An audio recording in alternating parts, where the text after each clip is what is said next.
hope everyone is all right. This is Soapbox After Dark. I am your host, Jamarl Thomas. Yes, I am sitting on the moon. I see all. Everybody else has an ivory tower. I am on the goddamn moon. So, Colonel Wilkerson in Real News Network, in one of the videos that they did today, love the guy. Would love to have him on the channel. He made note of Thucydides trap. Thucydides trap. I hadn't heard that word in a very long time. And when he said it, I thought, God, this would make an awesome video to talk about. That said, I don't necessarily know how to use that in a like there's usually my shows have to be tethered to something, otherwise it just becomes somewhat of a history lesson. But I do kind of want to make a point based on things that are taking place in the United States. So let's say things that the United States are doing. Let's say it that way. All right, so this is right here. Let's start here. This is Thucydides trap. Wait a minute. There we are. All right, this Thucydides trap. What this means, this is an idea, a notion. You can call it a hypothesis, or let's just say a tendency for countries that are established to come into conflict with countries that are trying to get established. Meaning you have a hegemonic order of things from the standpoint of countries or powers, and you have up-and-coming countries, and there tends to be a natural conflict between those two things, two rivals. At what point establishing itself or coming to some kind of fruition in some level of war or some level of conflict. Now, I would make the point, I think it's May 9th, if I'm not mistaken. May 9th is Victory Day. Now, this is the day that the war was won, World War II. Now, I could make the argument that World War II is really just a sequel of World War I. And that because it's just a sequel, that the world itself that we've live in today is a creation of the First World War. They call it the Forgotten War. I think that's the Korean War. But the First World War. And I would even make the case that the First World War, I have a hard time saying those words, was an example of this. This Thucydides trap. Now, why would I say that? All right, so this is Austria-Hungary. Austria-Hungary Empire. Austrian-Hungarian Empire. This no longer exists. Why doesn't this no longer exist? This no longer exists because of World War I. It was essentially extinguished in World War I. Now, what happened? Archduke Ferdinand, his wife, gets shot. The person who does it, this shooting takes place in Serbia. There were tensions between Serbia and the Austro-Hungarian Empire. It boiled over to shooting. Problem. The only person in Serbia, in Austro-Hungarian Empire, Austria-Hungary, that apparently didn't want a war was him. And the person who was screaming the loudest after he got shot was this guy, Army Chief of Staff, Konrad von Hassendorff. This is the John Bolton of the 1914s or the 1900s. He had a policy that will sound completely familiar to you. His policy was that to not allow regional powers to challenge the empire. And Serbia was an upstart that needed to be taught a lesson. And in needing to be taught a lesson, they thought, hey, we have pretext. We have now pretext that we can run roughshod and pacify Serbia. We can make it a submissive partner. So what did they do? They gave a list of demands. Now, this list of demands should also sound familiar to you because we did the exact same thing to Iran. We gave Iran a list of demands. One of the list of demands was off the table. No country would allow it because it would essentially give up sovereignty. You're not going to let some other country run roughshod over your courts. It's nonsense. But they knew that was going to be nonsense, meaning they knew that particular part was going to be rejected, which would have given that pretext to, well, we did everything we could. This would also sound familiar to you with Iraq. History is fucking awesome. People always think history is in the past. It's not in the past. The stuff repeats all the time, or at the very least, like they say, it rhymes. They were even willing, though, to let other countries kind of like leave this one up for debate, meaning to push this off to like a foreign court in order to come to some kind of consensus, or let's say independent body to come to some kind of consensus on that last demand. But nevertheless, it didn't matter. They had already made up their mind of what they were going to do. Everything else, all of the other countries trying to intervene in order to prevent a war, it was for naught. It didn't necessarily matter. They had already made up their mind on what they were going to do before they even started the process. Again, this would also sound familiar to you with Iraq. Because of the agreements that these guys made, meaning the alliance system, Austria-Hungary was associated with Germany. Germany didn't necessarily want the war. Doesn't seem like it. Oh, by the way, they knew Serbia was innocent. Later in history, they found out that they knew that Austria-Hungary knew that Serbia was innocent. Meaning when they were accusing Serbia of doing something wrong, they knew that the country was innocent. They pushed through it anyway. There were no weapons of mass destruction in Iraq. Austria-Hungary was with Germany. Germany didn't necessarily want a war, but Germany had put its lot in with Austria-Hungary, so they had an alliance. Serbia had an alliance with Russia, which mobilized. And this tumbled into fuckery. This ended up being a world war, with one alliance after the next being formed, with the United States eventually being pulled into the war. My point is this. The tension between Austria-Hungary and Serbia literally brought the entire world into the terms of a conflict. All because they had a policy based similar to the policy that the United States has. This notion that empires like to prevent other things from challenging itself, from challenging it. The United States has this policy right now that it would not allow anything else to get to the point of being like the Soviet Union, meaning there can be an actual challenge to the country itself. But you understand that this puts us at odds with various countries around the globe that doesn't necessarily want to be under the thumb of the United States or Western powers. We've been at war, do you realize, for like 18 years. And this doesn't include the coups and everything else. I'm talking about just the overt invasion of Iraq. Within that time, we've attacked one country after the next. What? Iraq, Libya, just outright destroy these countries. That's not including the bombings.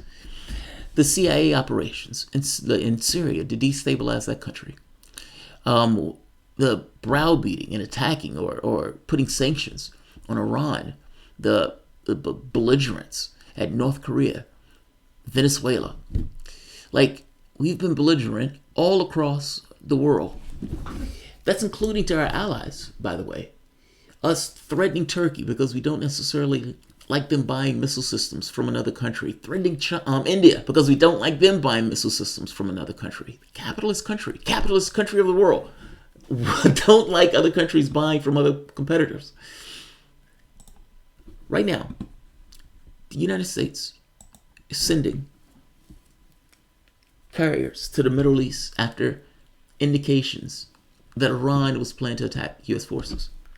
Now, the United States has put sanctions on Iran. Iran has lived up to the terms of the missile deal. All of the other countries agreed to such.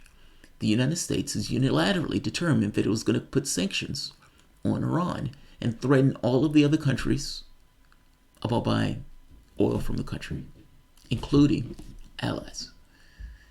This is an amazing provocation. I want to get on this thing of mainstream media being carriers for power in the things that they say, in the way that they say it. But just right off the bat, who gave this indication? We're talking about Israel, giving an indication that one of its enemies was going to attack America, in which case Israel was perfectly willing to fight to the last American to attack Iran. But not just to the Middle East. We've also sent destroyers to challenge China.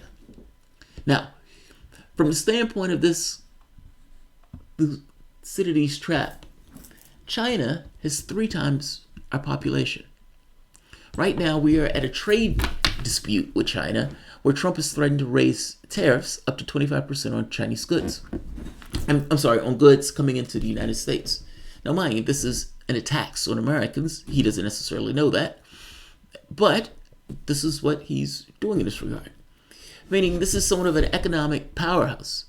And in this being an economic powerhouse, they have 3 times our population. We have no way to compete with a country with 3 times our population in this regard, and we would have to find some other way to deal with the kind of economic standoff in this case. My point is this. From an economic standpoint, this tension is not necessarily going away. And even from the standpoint of a military thing, the United States has chosen to show military force in this regard, screaming that the Chinese is building up military in their own domain. How dare they build up military force in their own domain while we in the United States try to literally steal oil from another country, Venezuela. We've been operating like this is a unipolar world. This is not a unipolar world anymore. And maybe this notion of a Thucydides trap doesn't necessarily apply from one empire to an individual country, but maybe from this notion that the United States, in and of itself, is a superpower, and a superpower alone in a world that is full of regional powers that it doesn't necessarily control. And that this immediately puts you at odds with all of those various countries. I'm not saying that the United States is immediately trying to create a pretext for war with any of these countries. I am saying that regardless of what you're trying to do, if anything pops off, if the United States, if Iran closes the Strait of Hormuz, which, look, the United States has issued a declaration of war to some degree, passing sanctions. Sanctions are an act of war. And whether you think they're right or wrong in closing the strait, if this raises off into a situation where Iran takes down a U.S. ship, what would the U.S. reaction be? What would the Iranian action be? What would the Israeli action be? What? Please tell me you get my point. And do other countries get involved in a conflict like this? I also kind of want to go to another point. This geopolitical standoff and the odd way that we've arranged ourselves. Why does Russia get involved in Venezuela? Right, I think that's a fascinating question, but I think it does make sense to a certain degree. We have taken a position that we're not going to allow another country like the Soviet Union. Russia being one of the main competitors is being something similar to the Soviet Union. At this point, let's say China. In fact, let's combine the two because these guys are military alliance.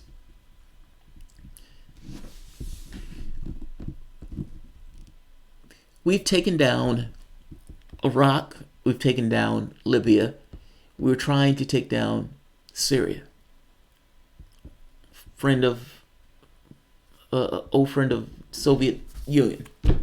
Now, in trying to take down Syria, we use CIA assets in order to almost kind of carve the country up. Essentially sending a band of maniacs in order to try to destabilize the country and take it down and scream that it's a civil war and say that we're backing the good terrorists, not the bad terrorists. Vladimir Putin gets involved in this and assists with the stabilization of the government. So does Iran. Now, the question is, why does Iran get involved? Iran gets involved because Iran knew it was next. And the last thing it wanted was a hostile Syria to assist in the destabilization of its country. Iran knew it was next. So Iran, from a survival standpoint, yeah, it gets involved. And Russia, you can say, from a finger and eye, but also, again, for a survival standpoint, it makes all the sense in the world. If you're looking at the world from a Russian standpoint, the United States, NATO, these forces are somewhat threats. these guys have expanded themselves closer and closer to your border, going so far as to instigate the Ukrainian revolution, where a pro-Russian government was toppled in favor of a pro-West, essentially putting a country that is potentially, or at the very least is vocally saying it wants to join NATO, a hostile entity towards Russian interests, on the border of Russia. Certainly this is problematic. So in a situation where it seems like the world is going towards a trajectory of war, or at the very least, whether intentional or not, you want as many allies as possible, meaning you want as many countries as possible to be on your side on this. And not just on your side, the last thing you want is abandoned maniacs that close to your border. Going to the standpoint of Venezuela, the same logic somewhat applies. Not only was it a friend of Russia at this point, again, under that same logic, and this sounds kind of grim, having a friend in the Western Hemisphere is not necessarily a bad idea. And by the way, we've also added Cuba to that list. Bolton, who I said has essentially taken the roost at this point, has called it the Troika of Terror. Think about that. Donald Trump has come out and said, hey, Maduro didn't leave because of Cuba. Cuba is propping up the Maduro government. This stuff is utter nonsense. My point is, this is a dangerous time to be in. This is a very dangerous time to be in. They've gotten rid of treaties. You have people in that office, one guy, or a few of those people who are responsible itself from the war in Iraq, still in that office. And all of these people have somewhat of an inflated ego of American power. Hubris does cause wars. And just one last point. Look at this. Aircraft carriers sent to the Middle East after indications that Iran planned attack on U.S. forces. All right? Most people just read the title. So let's start there. Most people leave with this notion that Iran had planned to attack the United States. Iran had planned to attack the United States. How do we know? Israel told us so. Is that a legitimate, can you really fully take Israel's word for this, seeing as they have somewhat of a track record with saying that Iran is going to have a nuclear bomb in like 5 years, going back 20 years, not to mention their actual enemies. So you kind of have to put with a grain of salt and even say, Israel said. Even just adding that. And I shut up. Because at the very least, people could evaluate who's giving them the information and who's giving them the intel. The United States deployed an aircraft carrier strike group and a bomber task force to the Middle East in response to quote-unquote clear indications, whatever the hell that means, that Iran and Iranian proxies were planning an attack on U.S. forces in the region, U.S. officials said. Late Sunday night, the White House made the surprise announcement that the United States Abraham Lincoln and the bomber task force were being deployed in response to unspecified, quote-unquote, troubling and escalatory indications and warnings. What the hell does that mean? Nobody knows. But that's the point. Nobody knows. It's vague. It instills fear. And it gives justification for actions that are really just there to intimidate Iran. That's all they're there for. Whether Iran did anything or not, nobody knows. Nobody really cares. It's just there to intimidate Iran. They're trying to cut their oil down to zero. And in indications that Iran may close the Strait of Hormuz, well, they're trying to threaten them from doing that action. The United States is not seeking a war with the Iranian regime. Well, here's the problem. The United States has declared that the Iranian Revolutionary Guard, which is essentially their military, is a terrorist force. That's amazing. That's amazing. It's amazing the way we use words to essentially give the opposite of their meaning. John Bolton said the deployments were intended to send a clear and unmistakable message to the Iranian regime that any attack on the United States interests or on those of our allies will be met with unrelenting force. Shouldn't you have to put somewhere that John Bolton was the guy who was screaming about weapons of mass destruction in Iraq? I guess I'm making this point that don't you have to evaluate where the information is coming from to get any level of idea of whether it's credible or not. Meaning you're relaying something saying that Iran is threatening to attack the United States. Okay, who's saying that? That's important. I need to evaluate whether or not that person is credible.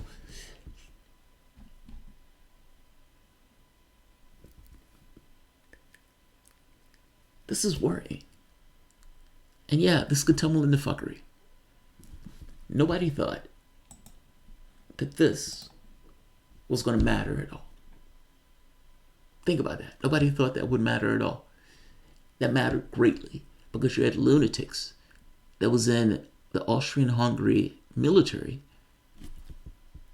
the Bowdens of the world, that turned this into a huge issue.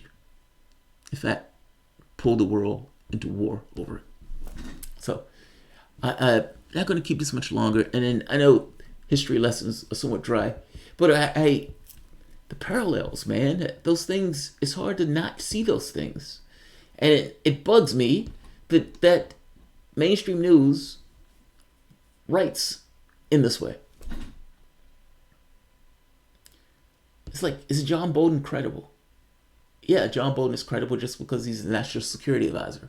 Yeah, but don't you have to take the other stuff that he said? I mean, the guy's a lunatic. He couldn't even get confirmed, if I'm not mistaken, for the United Nations. All right, I ended here.